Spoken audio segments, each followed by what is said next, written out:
Hello, everyone. Welcome back to the Sideline Shenanigans podcast today with Jacob Maggard. Dalton Phillips. Welcome back to another great week of college football. Of course, you're looking at this first one here that we're going to get to talk about in just a second. That's going to, cause waves across all of college football. Going to be a big deal in the Big Ten. But of course, like I've said before, I'm releasing other content on the channel, so it helps a ton if you guys like, subscribe, comment, just boost the channel out in general. But also, if you enjoy the content, keep returning. We do 2 times a week for college football. I've got an NFL episode coming out weekly, and we're going to talk baseball with the playoffs, and me and Hoppy will. I just want to say that you will look forward to a potential video for baseball either Tuesday, maybe Wednesday, depending on when I can get it out and uploaded and all that. But Hoppy did just have an anniversary, so if anybody wants to leave a comment, say happy anniversary to Congrats. Hoppy. Yep, he's a married man for over a year now, so he's rolling. And obviously, again, keep him in your prayers for. Obviously, we've had some things happen over the last year, but it's been really good to get him going and stay healthy and stuff like that. So, again, appreciate you guys so much for joining into this one, and we'll go ahead and dive into this first game because this is a big one. I mean, this is. You talk about games, and they always say that they can't win the big one, but they've always said they don't lose the little ones. And they went out and dropped one that you just can't lose to a UCLA team that's feisty. They're fighting. They have nothing to lose. They're playing for each and every game as their Super Bowl because they know their season's already over when it comes to, odds of reaching a Big Ten or even a playoff. Technically the Big Ten's still in hand at 1-1, but I think the top dogs in that conference kind of stand out. Obviously, Nico is the story here. Had an unbelievable game. Accounted for nearly 300 yards total when you talk about his passing and rushing. But even more important, he's able to go ahead and get you 5 touchdowns in this game. 16 carries, 128 yards on the ground, which is, I mean, that's better than the other team's stud running backs. They couldn't do that. But also goes 17 for 24 through the air with 2 touchdowns. Just a really, really great day from Nico. You see him show out at the level that we all thought he could do. Again, the talent around him isn't as good as it would be at Tennessee. It's not as good as it was at Tennessee last year. So he's not had that this season so far. And you got to think, man, if this guy had stuck around or at least went somewhere a little bit more competitive or better, he had a chance to, you know, see some real success this year besides this win here. Then on the other side with Penn State, Drew Aller doesn't play an awful football game. He actually rushes for nearly 80 yards, throws for 200, has 2 touchdowns, but it just wasn't enough. I mean, he can't do everything. He's not playing great in the first half. That really killed this team. The momentum was all on UCLA's side. It's in their stadium, which is halfway empty most games. But again, you're going to play for you're playing for literally nothing, which is the scariest teams to play. Those are the teams that are going to sell out and make plays and do stuff that normal teams wouldn't risk because they have something else left. But UCLA's 0-4. They have an interim coach. They have an interim offensive coordinator. So everything's changed. And again, they come out and they show up Penn State in what was one of the teams that was favored to be a national championship contender. Me and you both had them in our preseason top five. So this is just unbelievable. Dalton, your thoughts here? Yeah, I know I usually harp on Nico, but because of him leaving Tennessee and things, but the Mhm. guy's a heck of an athlete, and it showed in this game. This is the first week he actually won the Joey against Joey Aguilar for the QBR and stuff because well Joey Aguilar wasn't playing, Yeah, but can't yeah, beat him. no you can't beat him if he ain't Yeah. playing. Okay, but I think he played great. I usually hate on the guy, but he really did. Like he showed that athleticism. Like the guy was an excellent. He's just an athlete in general. I mean, Yeah. he was a Division I volleyball player too, Yeah. and that takes athleticism, like the ability to jump and run, and just that, like he just like he's an athlete. I talked about it all last year. I know just I do throw a lot of shade, but he's a heck of an athlete, and it shows. If he was somewhere else, he would be something. Yeah. Not he wouldn't be a top five quarterback, but he would be approaching the top 10, top 15 somewhere else. Yeah. I mean, he showed the ability. He showed the talent that he's really capable of doing that. You said top volleyball player. He was number one. He was the Yeah. best volleyball player. I mean, this dude has unbelievable athleticism. So, yeah, he definitely is a difference maker. And again, you're going to see him back in college football next year. I would almost guarantee it. It's going to be where? Where do you see him at? Where do you see him? Does he stick around at UCLA? I highly doubt it. They're going to change coaches. That's not who he's been committed to. His brother is there though, so maybe there's some talks about just staying there, letting him play one more year, then go to the league and let his brother take over. But these are the flashes that you see and NFL teams are looking at as well. So Maybe he does get a call at the end of the year, and somebody says we're willing to take a chance on you later in the draft, a third or fourth round guy. But again, I highly doubt he ends up in the NFL. There's a lot of money to be made in college right now, and he can do that at least somewhere else. I'm assuming in another power conference team. But again, you got to think this is probably the end of the road for Penn State. Oregon would obviously have the upside with even if they lost two games, they'd get in over them because they have the win. And then Ohio State, it doesn't look like they're losing two games all year. So I have no chance. I don't think that there is that Penn State touches the playoffs this year. And this is really bad for what you had returning, which is arguably the most returning talent in the country. It's not good. It's not a good look at all for the team. I think that there's a real conversation going to be started about James Franklin. And again, me as a Tech fan, come on down. We'll take you all day, pal. You recruit Virginia better than anybody in the country, and you also could coach and win 10 games a year, especially in the ACC. So if he can go out there and lose four or five more games, sorry, Penn State fans, but I'm rooting on him to lose. So he gets fired and comes on down. Because again, that would be a real difference maker at Virginia Tech. So we'll see what happens with him the rest of the year. It's going to be interesting. I think the fans are beyond peed off, which is crazy because they were in the semifinal last year, but they're just not doing what they're supposed to do at Penn State. And again, UCLA, what an unbelievable win for them. Moving on to our next one here, Air Force taking on Navy in what is one of the best games we saw. There was so many different trick plays running this game. If you go back and watch these highlights, it is well worth the watch. You know these two teams are going to pull crazy stuff out and do all kinds of weird plays because that's just how these offenses work. But also, what's awesome about these two teams, obviously these guys are going to serve our country in the future. So it is very easy to be fans of these teams. Navy 5-0 now. And we're talking about a Navy team that doesn't have a crazy hard schedule. I think they play Notre Dame, so I mean, odds are they're dropping that one. They run the table going 11-1, and that's not a conference loss. Are we talking about a potential team that can fight for that playoff spot? I mean, you got Memphis, you have UNLV, USF is still in the conversation. Navy's right there with those teams, and they're returning what is one of the best quarterbacks in the entire country. I don't think that's crazy to say by any means. He throws for 340 yards and rushes for 130 and accounts for four touchdowns. I mean, he is unbelievable. Like we just talked about it before I started filming this one. That Blake Horvath is unbelievable. He's an unreal talent, and I mean, this team is just rolling. They can score a ton of points. They obviously didn't play the best defense in this game. Second half actually going for Air Force on the board, but they do get it done when it matters most and get this win. On the other side, for Air Force, of course, you can look and see their quarterback's accounts for 212 passing yards as well as 152 rushing yards. So you see the similarities in the academies. We always talk about Army is the one that kind of is a polar opposite when it comes to they don't pass the ball at all. They run every play of the game. And Navy and Air Force, they let it go a little bit more. But even Navy doesn't usually throw the ball like this. That's a real testament to how good Horvath is as a passer. I mean, 340 passing yards is unbelievable at a academy. It just does not happen. So, really, really great performance overall from this team. And again, Hindenreich, another name that has to be mentioned, 243 receiving yards for Eli Hindenreich. I mean, this doesn't happen at these schools, so it is really really fun. Obviously, Navy's got a lot of talent, and we'll see what goes on for the rest of the year. Dalton, your thoughts on this one? Yeah, this Navy team is very, very good. Blake Horvath, like we were talking about, he's an excellent athlete, great quarterback, and he's just the kind of guy that wins ball games. You've seen him win the Army Navy game last year, and that Army team was really, really good. Yep. And they just returned some talent, and it shows. They're 5-0. You can make a playoff run. I mean, with how easy their schedule is, it's Yeah. very possible.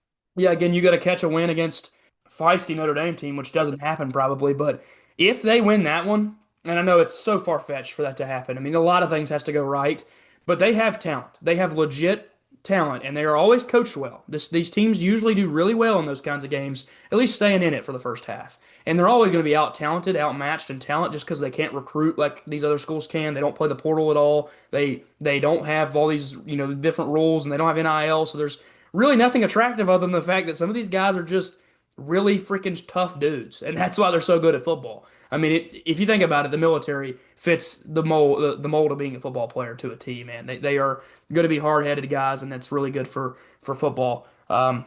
Really fun the rest of the year. Obviously, I hope Navy goes 13-0, wins their conference championship game, and makes the playoff because it would be the coolest thing ever. But we'll see what happens as the year goes on.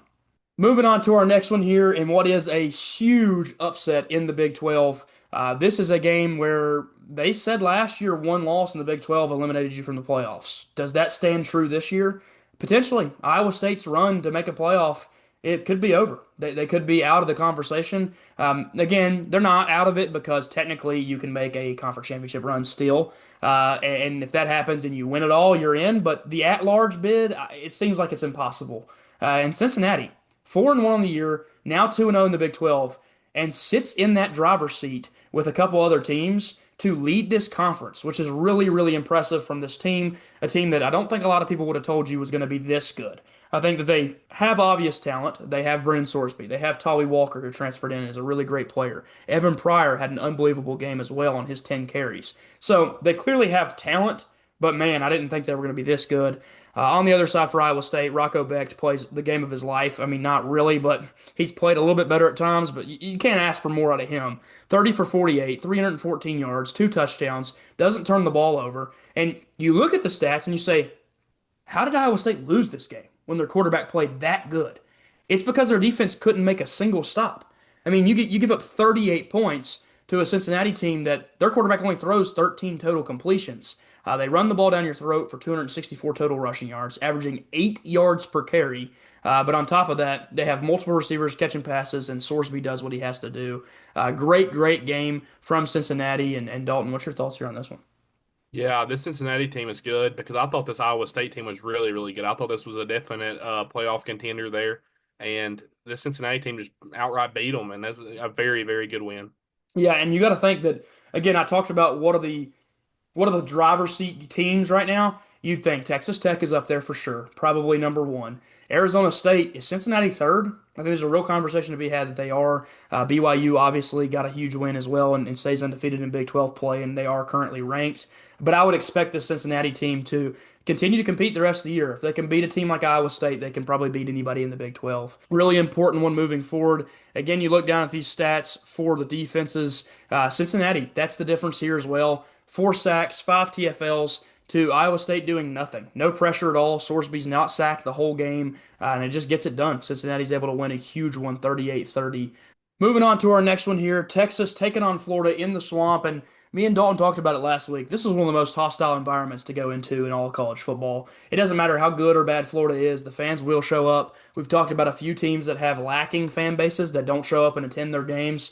Florida fans are not one of those. They're actually probably one of the most infuriating fans to be around because they hate when they don't succeed.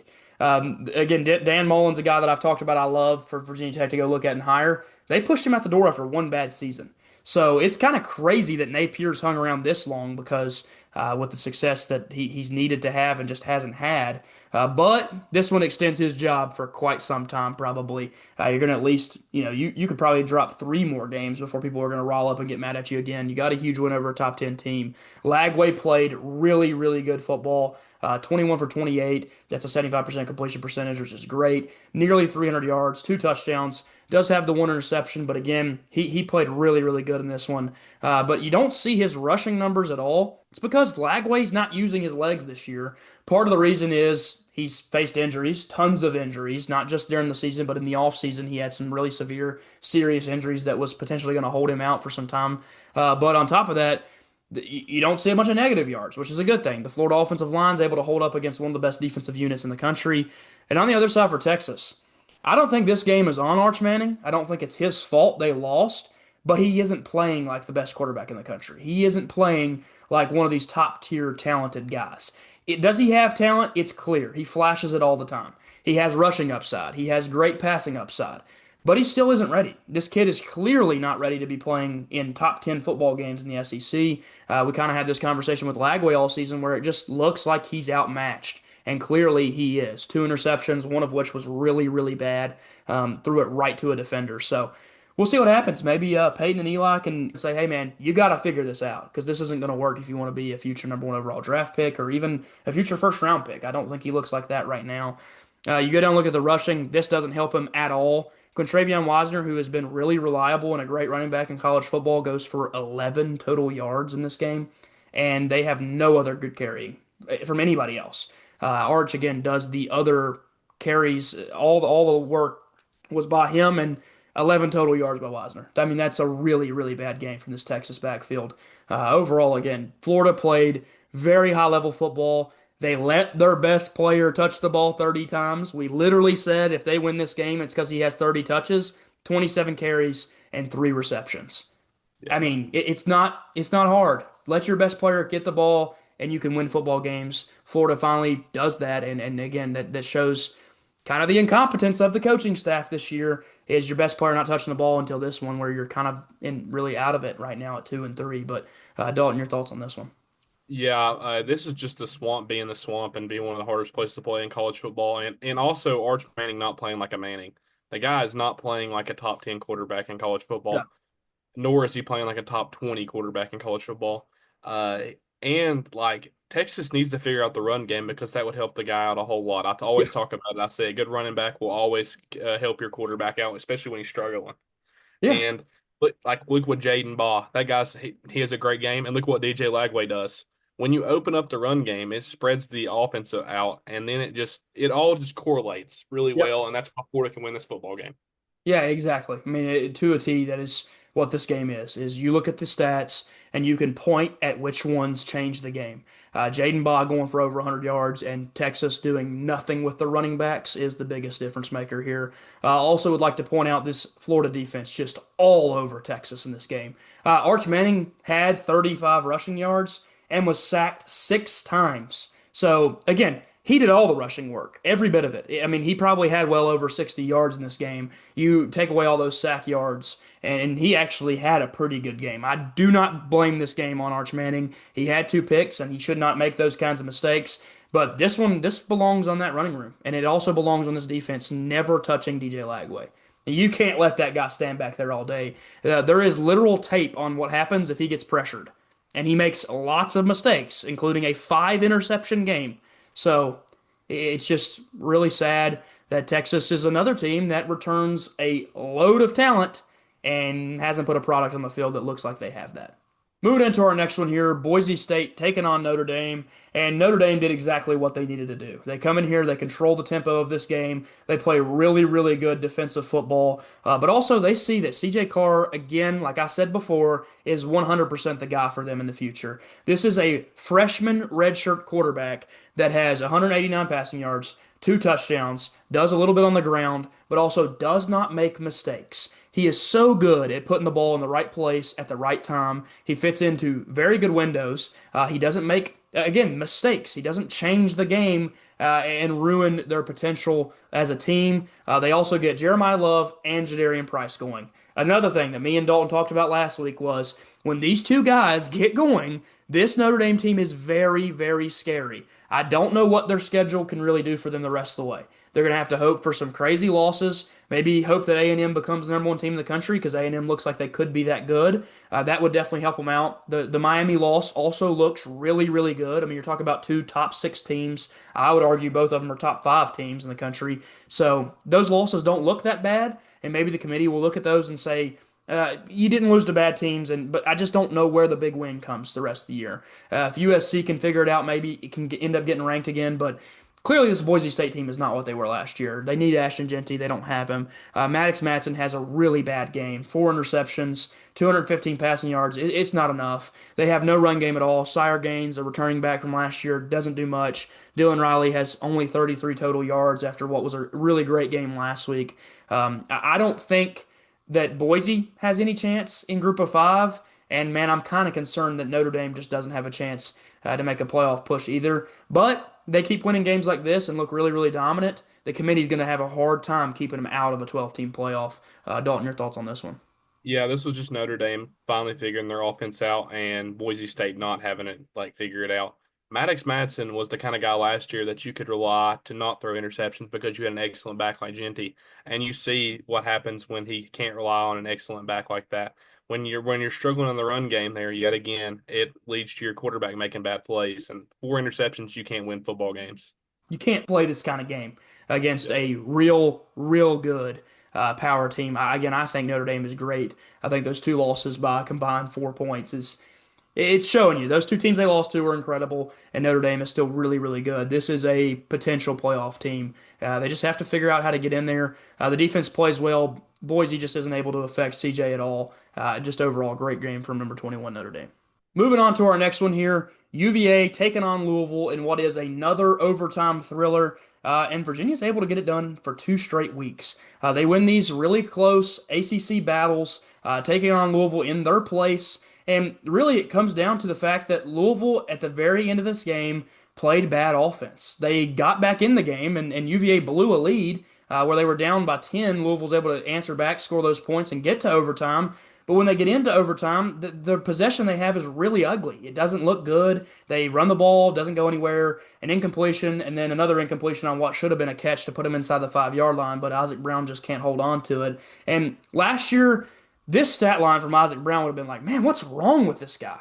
He was going for 150 yards a game last year, but this year, this is what Isaac Brown's looked like. And I hate to say it, but his overall regression in talent is a little bit worrying for them.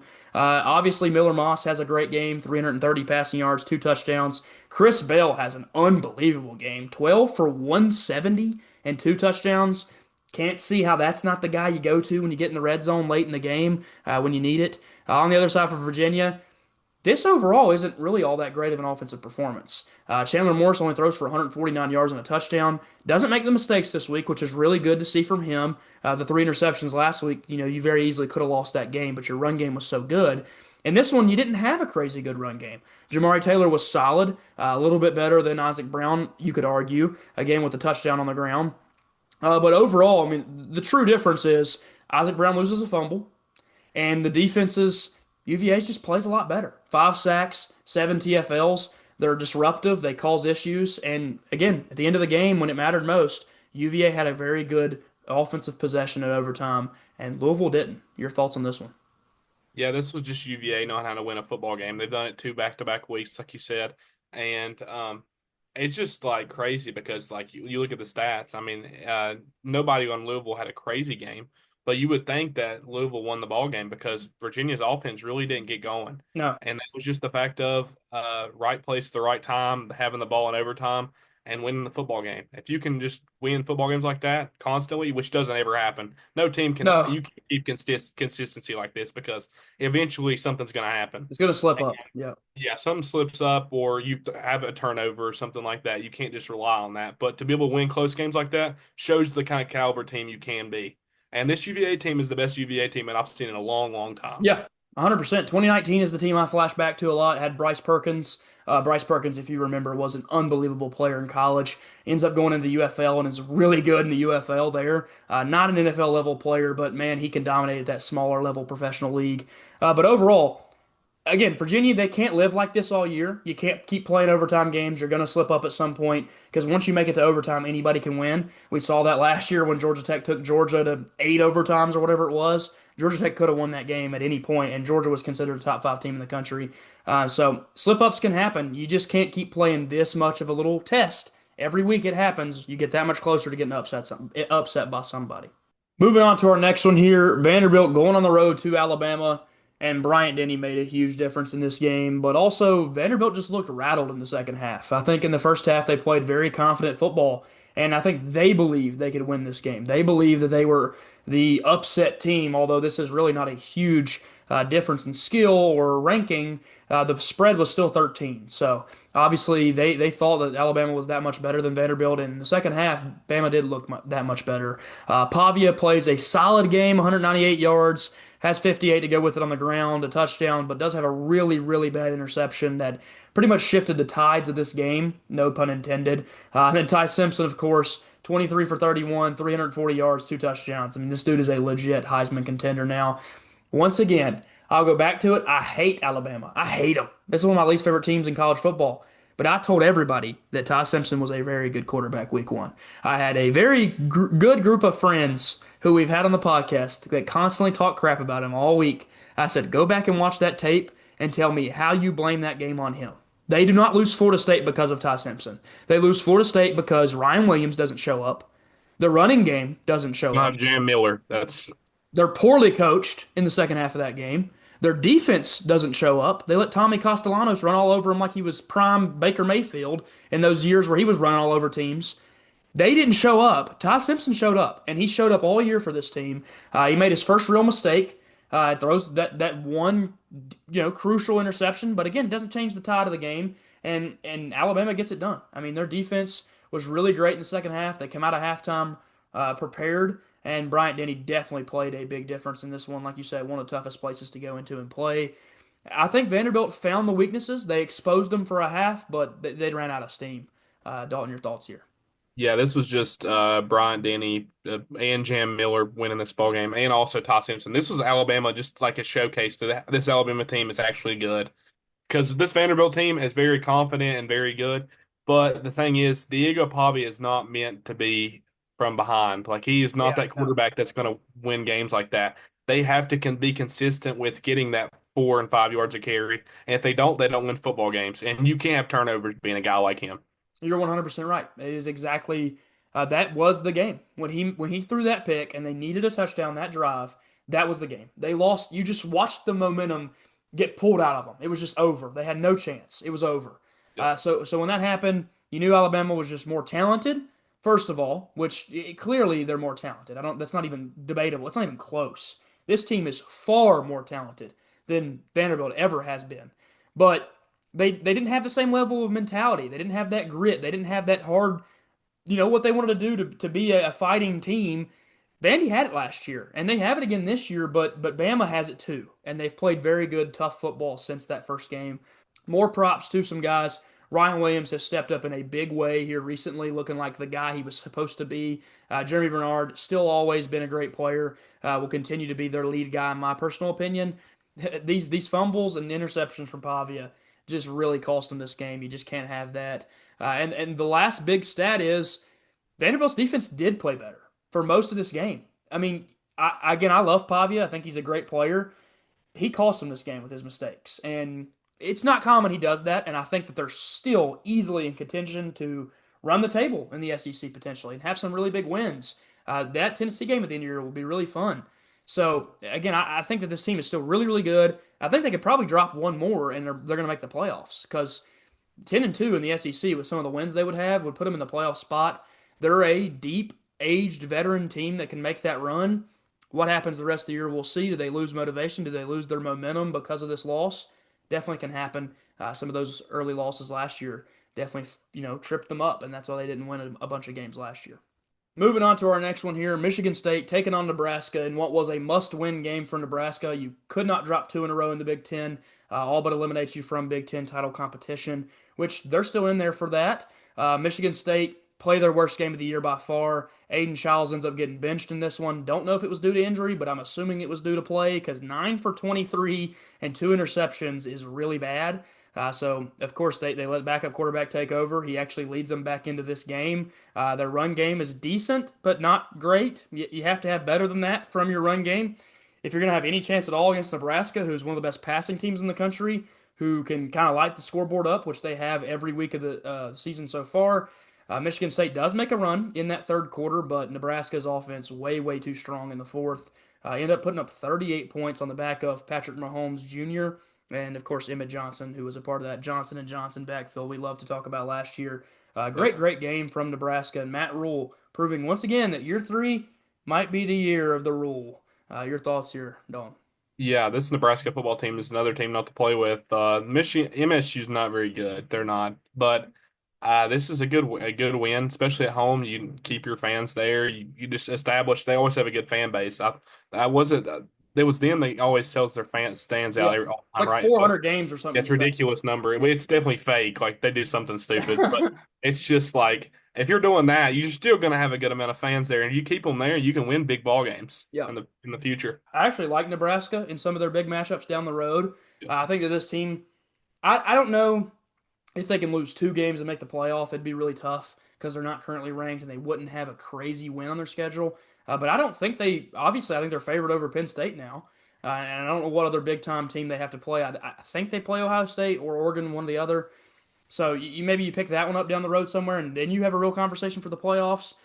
So it'll be interesting to see how the rest of the season plays out for Nebraska. But this team does look really good, and they do what they're supposed to do in an important game over Michigan State.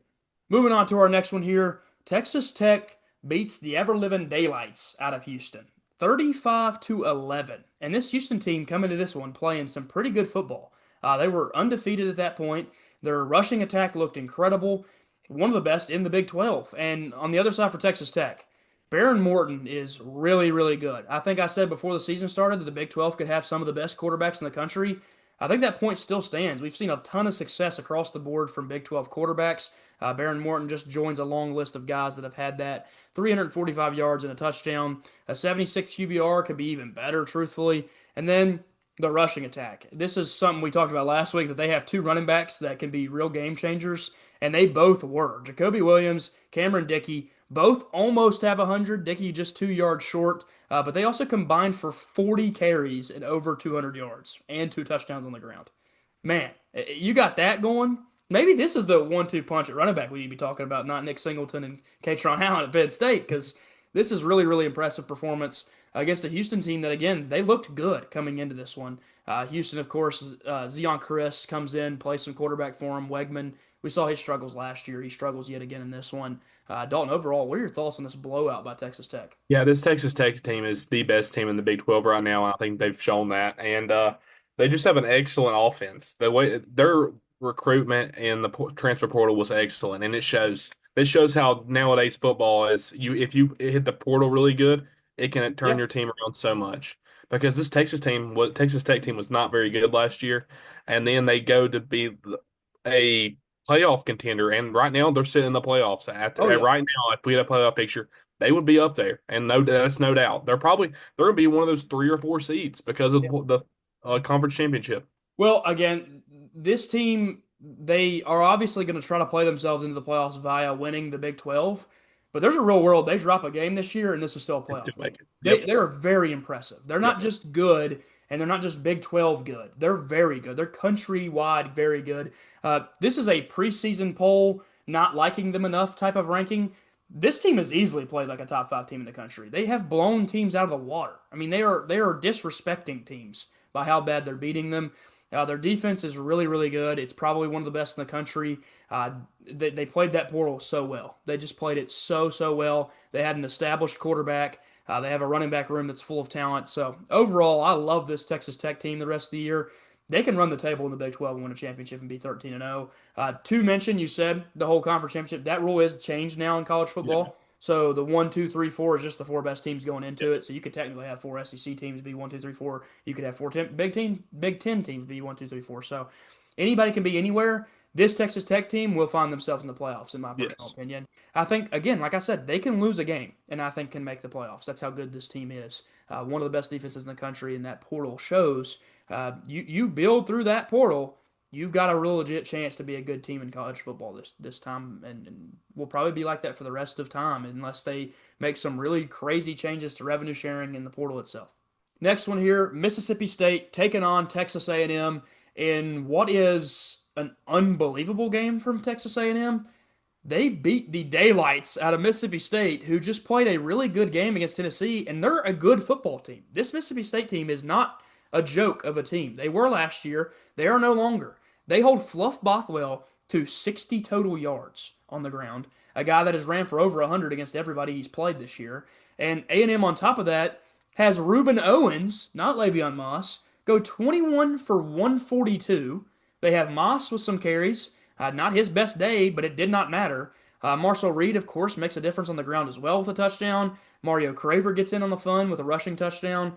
He throws two touchdowns to the air with Marcel Reed. The receiving game is really, really good. They have Mario Craver and Casey Concepcion, two of the best in the country at that position. This team is really, really fun. Their defense is crazy good.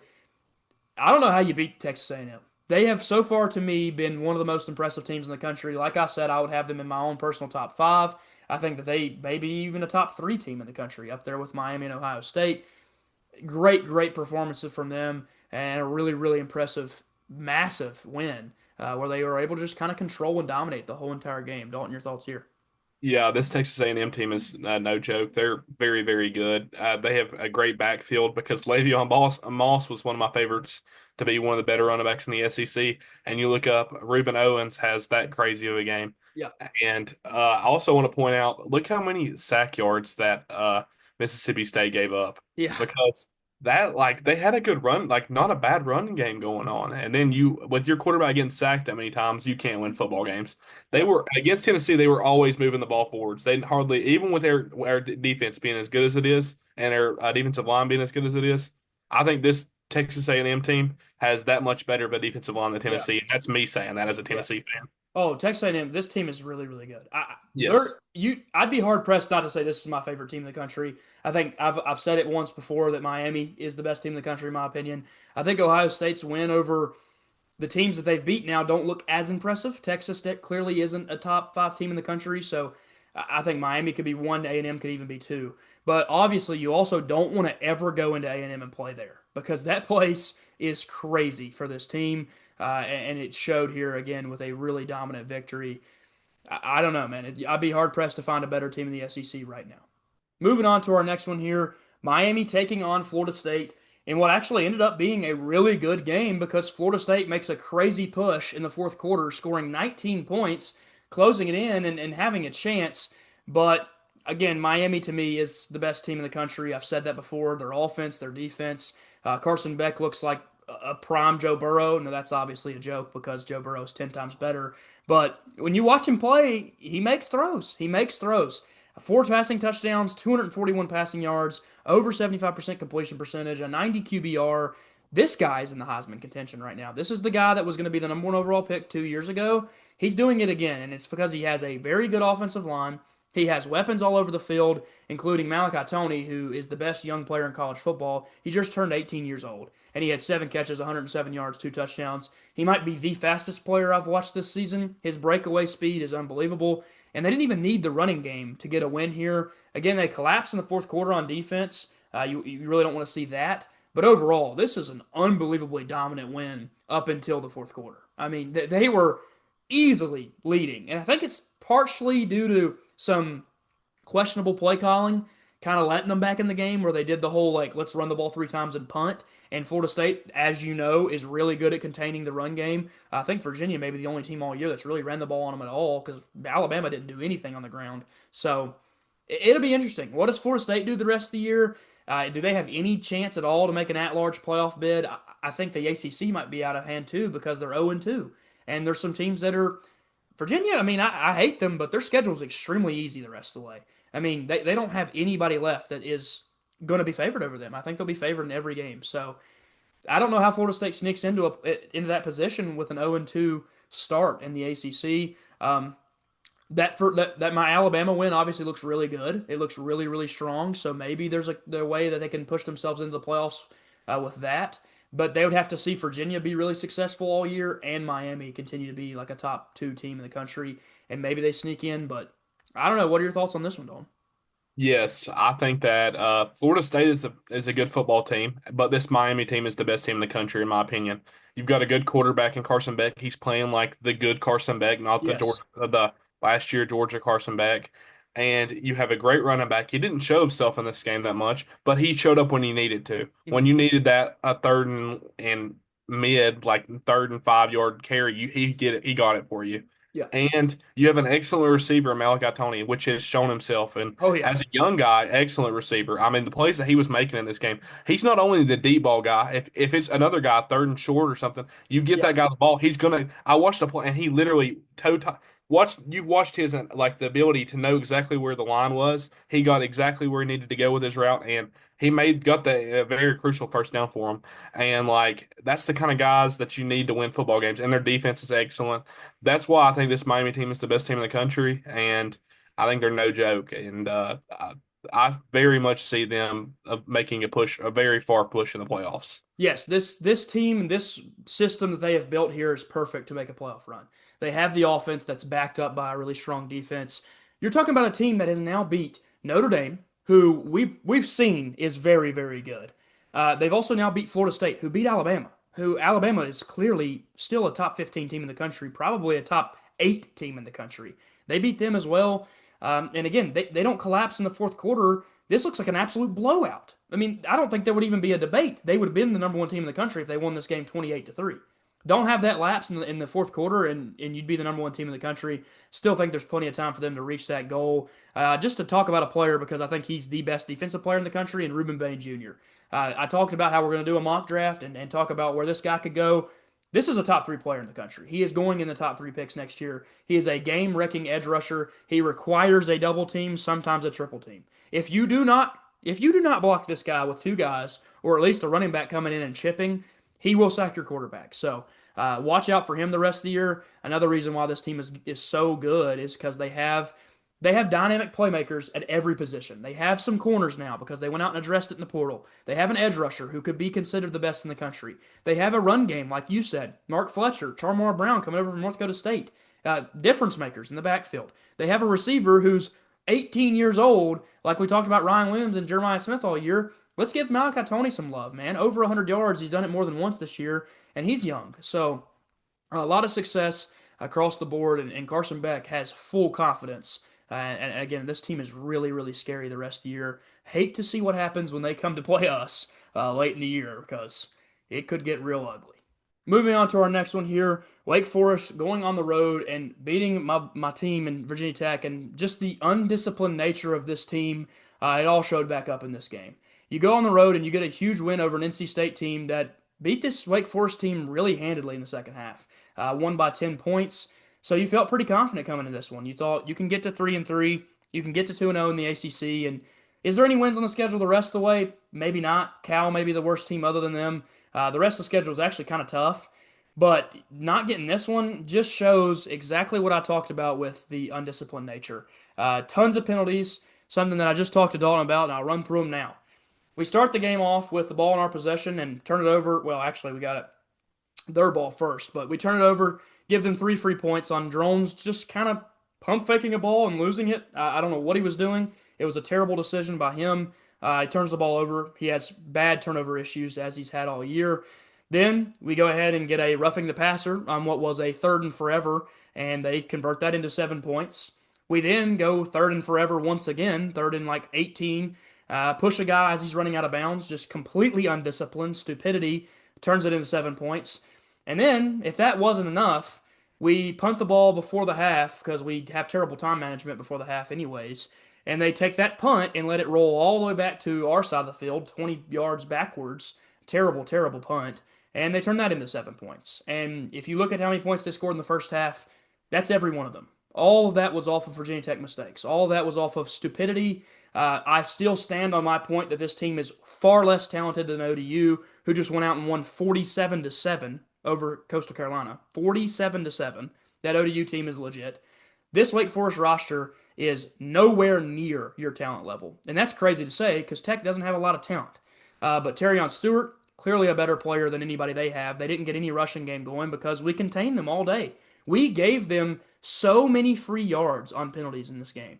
I mean, I've never seen a team give up 30 points and the run game be nothing and the quarterback have most of his yardage on just absolute stupidity, just dumb plays. So, again, overall, a very hard watch in person. It felt like a game the entire time we should have been leading, and by the end, it was like, how are we not? And we lose.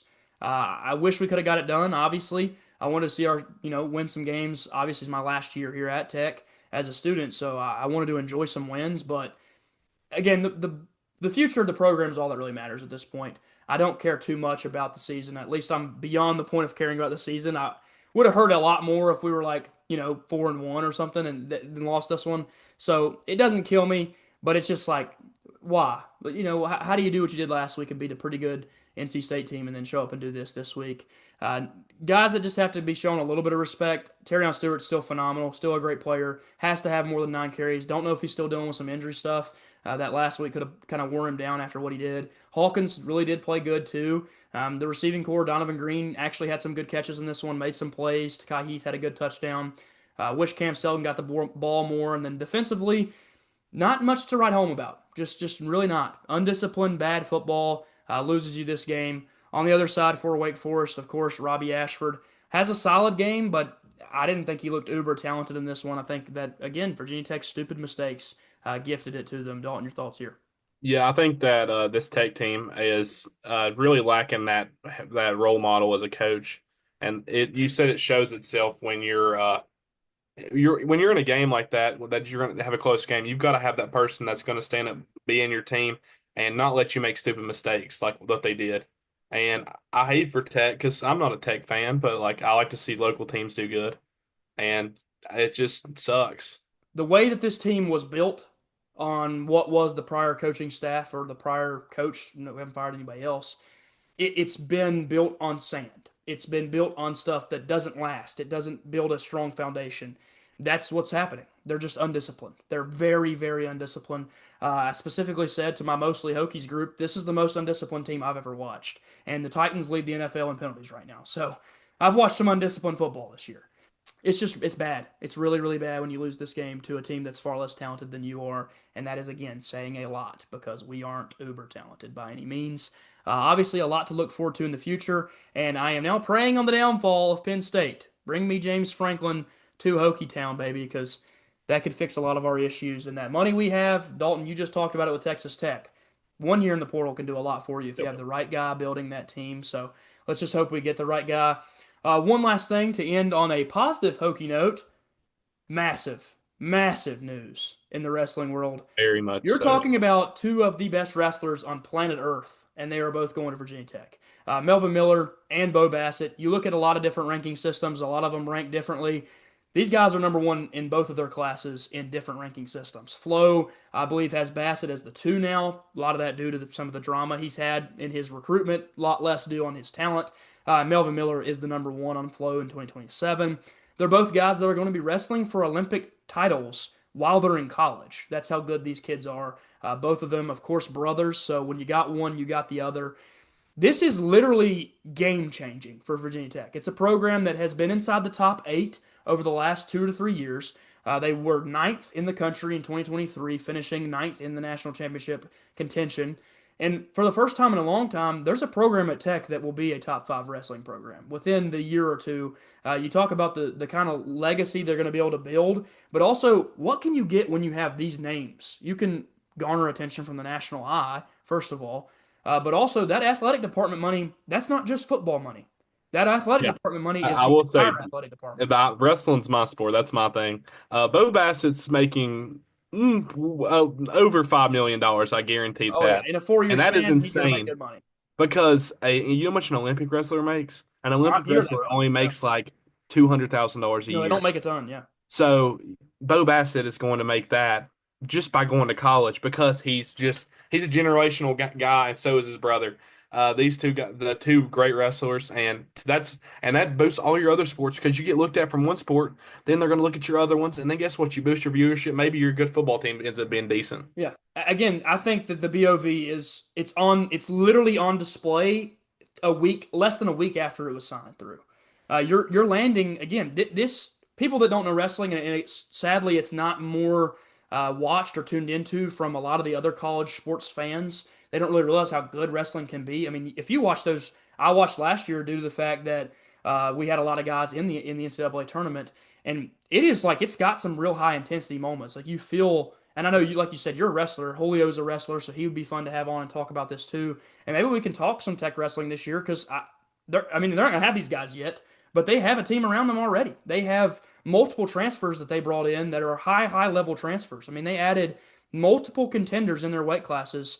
You're talking about having Caleb Henson return, who Caleb Henson's an absolute I stud. mean, That he guy's was the best in been his national class. He championship every slipped year. up last year and wasn't able to get it done, but the year before he proved he was the best. I think he's going to come back with a real vengeance and want to win that one for Tech. But there's a real conversation that this is the best team in the ACC now, and that wasn't a conversation 5 years ago. Tony Roby has built an unbelievable program at Tech, and again, like you said, with how much positive is going on in just Tech athletics in general, it can push everything. Basketball got cleared to spend a lot of money. They landed the number two international prospect in all of college basketball. Tell me when you thought Virginia Tech in Blacksburg, Virginia, would land the number two international prospect in the country, or over the world, I should say. Coming over from Greece. First of all, how did we get him to Blacksburg? I don't know, but it's just Actually, he's rated the Giannis, actually. but it's clear. It's clear. It's there. the writing is on the wall that the future for Virginia Tech athletics in general could be really, really positive. You just have to keep going. You have to keep, don't just focus on one thing and lock in on all these other ones. And man, you can build an actual legit university over, university-wide sports program. It's obviously to talk a little more tech and just to end it on this, the baseball team lands 4 top 100 prospects. They haven't done that under Chef. So there's just a lot of good momentum. I think that the players see it when they see that this BOV meeting got cleared. That means that their facilities are going to get better for every sport. The basketball stadium's already underwent a big upgrade. The scoreboard has been upgraded, and that was done within literally the last month. So it just a lot of positives, a lot of bright future ahead. And obviously, I had to bring this one up because if you are a wrestling fan Huge, at all, you know huge. how big this is. I mean, Yeah, this is like landing back-to-back #1 recruits in football. I mean, that's how yeah, good these guys are. These are not just good recruits. These are 1000s. These are perfect recruits. yes, So it is a big deal for the future. And they also have a brother who is his #1 in his class as well, who is I think a 2029 kid. yep. So build around them, make them happy while they're here, and you've got another one coming, and a lot of people will follow if you can have a lot of success in the future of the program. Thank you guys so much for joining us this week. Obviously, had a little fun tech talk there at the end. I'm super excited for the future potential of the program. Obviously, there's a lot of positives. The BOV was cleared as we talked about on our last recap, and we'll see what happens. The rest of the year, again, we're looking more forward to that coaching hire, and who will that be? Tech did confirm some of the board members. 3 names that stand out the most to me. Bruce Arians is on that committee, which is going to be a guy that has a load of experience when it comes to making decisions for an NFL team. And he's also obviously a very beloved figure in Virginia Tech athletics.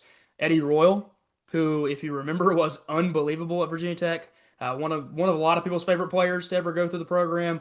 And then Bud Foster, and his voice always will be involved until he doesn't want to be here anymore. And so those 3 names, I feel very confident that they know what's best for the future of Virginia Tech, and they also know what to look for and find to build a traditional program back up to what was a once powerhouse in college football, clearly in the ACC, where we dominated it from early 2000s until 2011.